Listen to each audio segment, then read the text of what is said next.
Et sont prêts à mettre beaucoup d'amour, de temps, mais aussi d'argent dans leur passion, les voitures d'exception. Ces propriétaires réparent et embellissent leurs autos sans compter, mais à l'heure où le secteur automobile connaît une grave crise et où les prix de l'essence sont au plus haut, combien coûte cette passion réellement? Raphaël Lacruz, Nathalie Tissot et Najet Benrabah sont allés à la rencontre de ces passionnés à Triel-sur-Seine.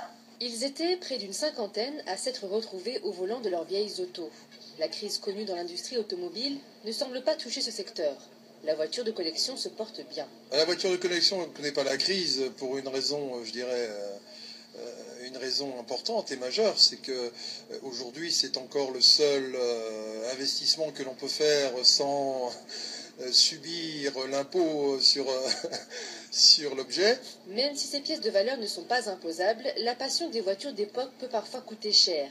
Pierre a racheté cet ancien modèle de Jaguar il y a 3 ans et l'a entièrement restauré. Comme c'est une voiture qui avait été remarquablement bien entretenue, tant carrosserie que moteur, moi je me suis efforcé de la remettre dans sa totale configuration d'origine. Enfin, je veux dire par là qu'il manquait un certain nombre d'éléments, d'accessoires. Et c'est vrai que ça représente un certain budget, mais ça m'a permis donc effectivement d'être dans une voiture telle qu'elle était en 1955.